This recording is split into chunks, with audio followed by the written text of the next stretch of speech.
Hello students, मैं पायल ma'am. आज मेरी क्लास में आप सबका स्वागत है। ठीक है, आज का मेरा टॉपिक है, कंटिन्यू टॉपिक ही हम कर रहे हैं। ठीक है, जिसने मेरे चैनल को लाइक और सब्सक्राइब नहीं किया है वो प्लीज़ लाइक और सब्सक्राइब कीजिए। आपको रोज़ नए नए वीडियोस मिलेंगे। आपको बहुत ही इम्पोर्टेंट टॉपिक पे इजी वे में बताया जा रहा है। ठीक, तो हम पढ़ रहे थे जनरेटिंग फंक्शंस, तो आज हम पढ़ेंगे कंटिन्यू टॉपिक है चूँकि, तो ये क्या है आपका जनरेटिंग फंक्शंस के थर्ड जनरेटिंग फंक्शन के बारे में बात करेंगे। ठीक है, आपका क्या है जनरेटिंग फंक्शंस। कौन से जनरेटिंग फंक्शंस है आपके? तो F3 है थर्ड जनरेटिंग फंक्शंस। F3 किस पे डिपेंड करता है आपका? स्मॉल पी पे, कैपिटल QI पे और T पे। जहाँ पे हम यहाँ पे बता देते हैं कि स्मॉल पी और QIs क्या रहेंगे? आर इंडिपेंडेंट रहेंगे। ठीक है, जब आपके ये कब होंगे? जब आपके स्मॉल पी और कैपिटल QI कैसे होंगे? आपके इंडिपेंडेंट्स होंगे। ठीक है, तो हम जानते हैं वी हैव, ठीक है, कहाँ से जानते हैं? चूँकि यहाँ पे स्मॉल पी आया है। स्मॉल पी हमने किससे निकाला था? अगर आपने मेरा चैनल्स देखा होगा तो आपको पता होगा फर्स्ट वीडियो में कि स्मॉल पी की वैल्यूज़ हम किससे निकाले थे? फर्स्ट जनरेटिंग फंक्शन में निकाले थे, जो क्या थी आपकी del F1 upon del of QI। इतना हमने डिराइव किया था।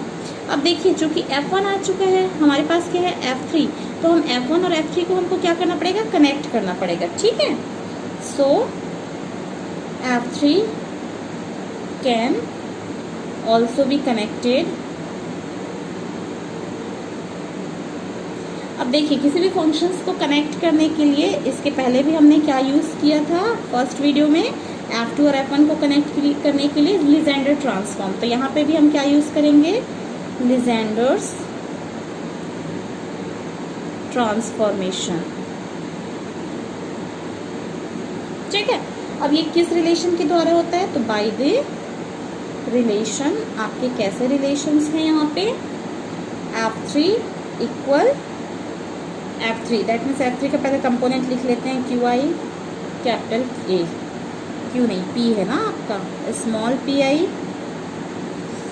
QI T। F1 में क्या था आपका?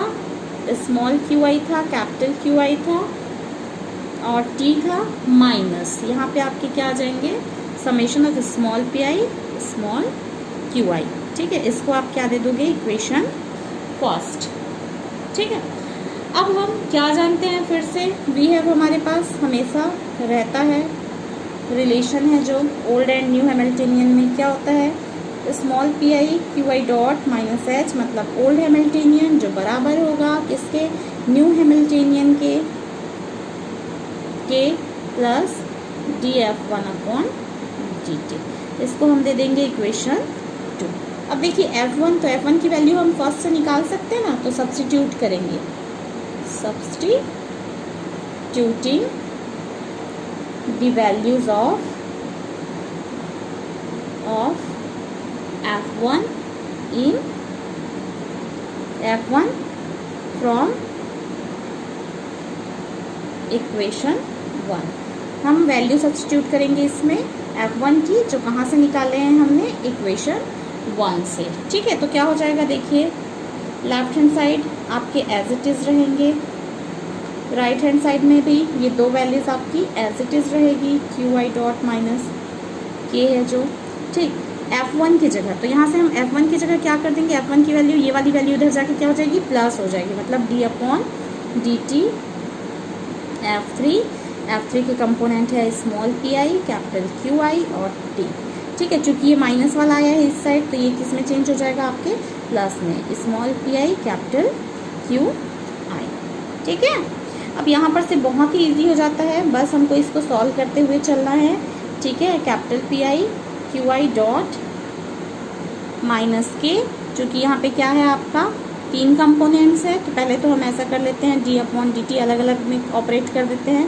F3 small PI QI T plus, अब चूंकि इसकी भी होगी, इसमें भी ऑपरेट किया, फर्स्ट में भी और सेकंड में भी, तो सेकंड में फिर देख रहे हैं कि दो फंक्शन है तो दोनों फंक्शन पे ऑपरेट होंगे, तो आप फर्स्ट को छोड़ेंगे सेकंड पे किए डिफरेंशिएट, फिर आप सेकंड को छोड़ेंगे फर्स्ट पे किए हैं ऑपरेट, ठीक है, तो इसका डिफरेंशिएट हो जाएगा।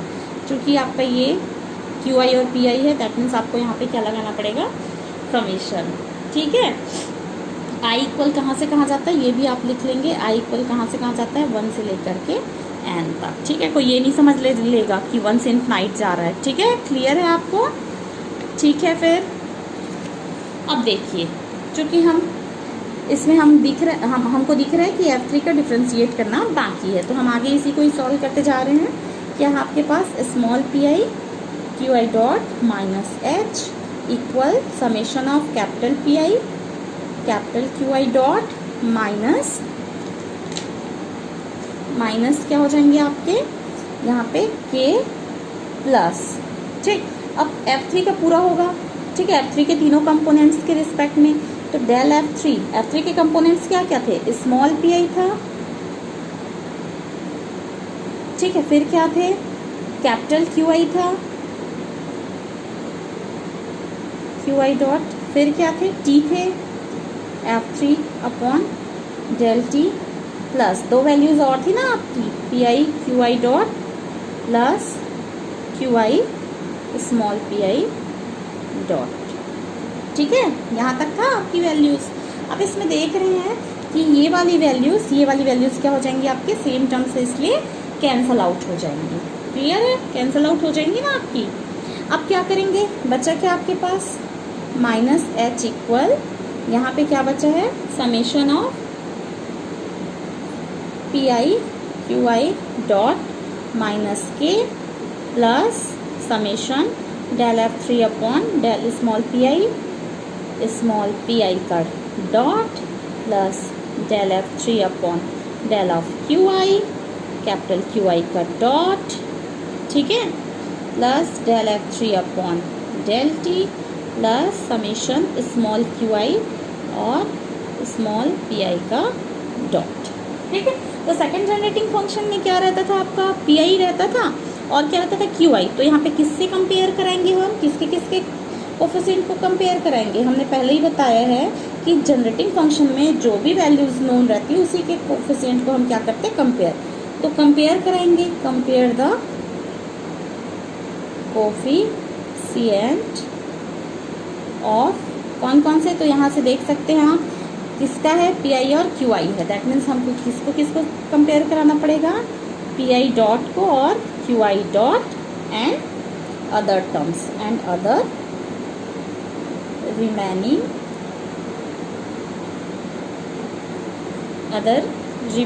टर्म्स को, ठीक है, किसको कर रहे हैं, अदर रिमेनिंग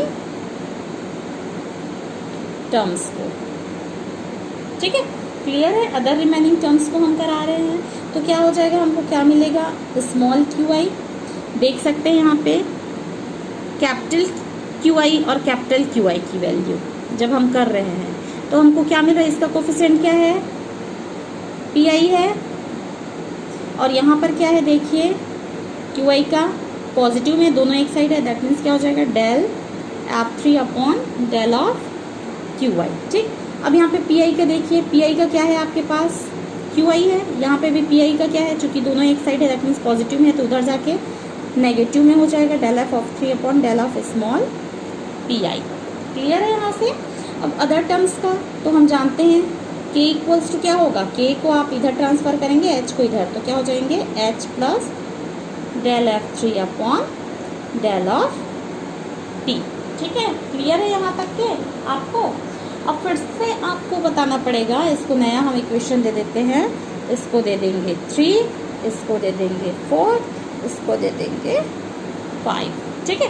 तो यहाँ से आपको क्या पता चल रहा है, क्या पता चल रहा है भाई आपको, कि जो क्यू आई है, Q I can be determine,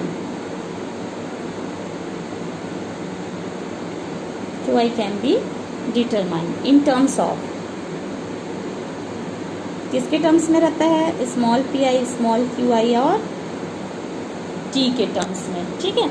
तब हमने क्या डिटरमाइन किया है, P I in terms of, तो हमने क्या डिटरमाइन किया है, डिटरमाइन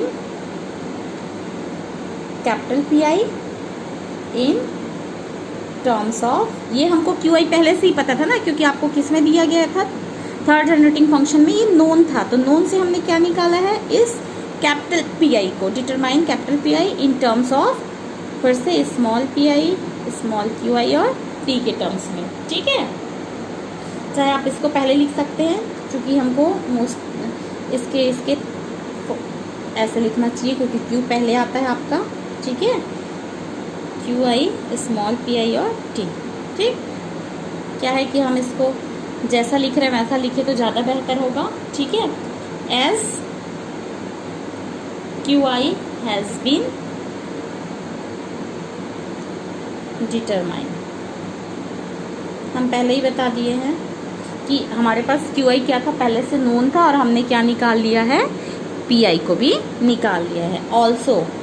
और हम क्या निकाले हैं, ऑल्सो हमको क्या पता है भैया, also new Hamiltonian is equal to, also new Hamiltonian is equal to the sum of old Hamiltonian, दिख रहे हैं यहाँ पे, old Hamiltonian and partial sum of, partial क्या है, टाइम डेरिवेटिव्स है, पार्शियल टाइम डेरिवेटिव्स, किसका टाइम डेरिवेटिव्स है, देखिए F3 का, तो partial time derivatives of F3, ठीक है। एक जनरेटिंग फंक्शन अगर आपको समझ आ जाता है तो सारे जनरेटिंग फंक्शंस आपको फाइंड आउट करने में बहुत इजी जाएगा, ठीक।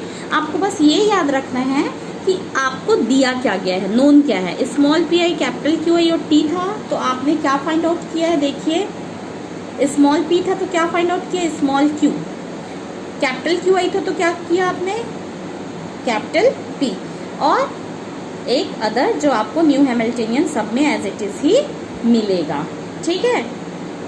क्लियर है, इसका एक जनरेटिंग फंक्शन बच गया है आपका, फोर्थ जनरेटिंग फंक्शंस, तो उसे भी मैं क्लियर कर दूंगी आपको नेक्स्ट वीडियो में। तो प्लीज़ मेरे वीडियो को लाइक और सब्सक्राइब करना ना भूलिए, आपको कंटिन्यू वीडियोस मिलती रहेंगी हर रोज़, ठीक है।